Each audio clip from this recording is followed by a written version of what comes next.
اور جب اللہ تعالیٰ جنت میں سب سے پہلے اپنا دیدار کرائے گا سب کو جنت میں، بھائیو یہ تو کوئی زندگی کوئی نہیں ہے، جب مال جمع ہوتا ہے تو موت آ چکی ہوتی ہے. آپ لوگ یہاں ہجرت کر کے آئے، بنتے بنتے کچھ بنے تو موت دستک دینے لگی، گھٹنے درد کرنے لگے، آنکھوں پہ چشمے چڑھ گئے، سوٹیاں ہاتھ میں آ گئیں، جب مال سے نفع اٹھانے کا وقت آیا تو موت سر پہ آ گئی. یہاں کے ہر انسان اس مشکل میں گرفتار ہے، جب اپنی دنیا سے کمانے کا حاصل کرنے کا وقت آتا ہے تو موت دستک دے رہی ہوتی ہے، اور موت تھوڑا پیچھے ہٹ جائے تو بڑھاپا تنگ کرنے آ جاتا ہے، بیماریاں تنگ کرنے آ جاتی ہیں، پریشانیاں سر پہ آ جاتی ہیں. موت کے بعد اگر اللہ راضی ہو گیا تو جنت کی زندگی شروع ہونے والی ہے.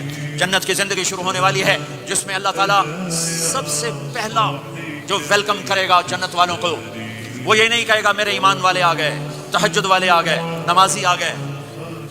پوری تفصیل سنو. اللہ تعالیٰ جب جنت میں بٹھا دے گا جنتی مرد جنتی عورت. ہمارے ابا اور اماں کا قد کتنا تھا کچھ پتہ ہے؟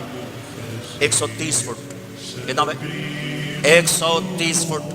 یہ تو آپ نے سنا ہے کہ یوسف علیہ السلام سب سے خوبصورت تھے، سنا ہے نا؟ یہ بہت کم مرد عورتوں کو پتا ہوگا کہ عورتوں میں سب سے خوبصورت کون تھا. وہ حضرت حوا. حضرت حوا. حضرت حوا 130 فٹ کی اماں تھی، 130 فٹ کے ابا تھے. پھر ٹائم کے ساتھ گزرتے گزرتے ہم چھوٹے ہوتے ہوتے ہوتے ہوتے ہوتے ہوتے یہاں تک آ گئے. آگے چل کے اور نیچے ہو جائیں گے. جنت میں یہ قد واپس اللہ دے دے گا. جو ہمارے ملک کا کلچر جنہیں یاد ہے انہیں یاد ہوگا ایک قوم ہوتی ہے مراسی. پتہ ہے نا مراسی؟ سنا؟ بڑی نازک قوم ہوتی ہے، صرف زبان کی روٹی کھاتے ہیں، کام کو نہیں کرتے. تو زمیندار نے مراسی کے ذمہ لگا یہ میرا گھوڑا ہے اس کی مالش کر. وہ گھوڑے کی مالش مشکل کام ہے. وہ شروع ہو گیا. جب زمیندار گھر گیا وہ سو گیا. وہ سویا تو چور گھوڑا کھول کے لے گئے. جب صبح اس کی آنکھ کھلی تو گھوڑا غائب تھا. تو اس نے کہا ابھی مارے گئے، آج میری خیر نہیں. وہ گھر گیا، خرگوش لا کے باندھ کے مالش شروع کر دی. جب تھوڑی دیر بعد زمیندار باہر نکلا، اس نے کہا میرا گھوڑا کی دیکھ دیا ہے کھلوتا ہے. اس نے کہا تیرا ستیہ ناس ہوئے، گھوڑا ہے تو خرگوش ہے. صحیح گھوڑا ہے، ساری رات مالش کی تھی، گھس گھس گھس گھس گھس گھس گھس اے آ کھلوتے. ہمارے اماں ابا تھے 130 فٹ. میسج آف ٹائم گھستے گھستے گھستے یہ ہمارے قد آ گئے. جنت میں پھر اللہ واپس کرے گا 130 فٹ. ایک عرب نوجوان کہنے لگا اتنے قد کی کیا ضرورت ہے، ہمیں اتنا ہی کافی ہے. میں نے کہا تجھے پتہ ہے جنت کی کھجور کتنی لمبی ہے؟ کھجور درخت نہیں، پھل دانا کا نہیں. میں نے کہا جنت کی کھجور 25 فٹ لمبی ہے، دانا 25 فٹ کا ایک دانا ہے. وَتَمْرَتُهَا 12 ذِرَاعًا. تو ہے 5 فٹ.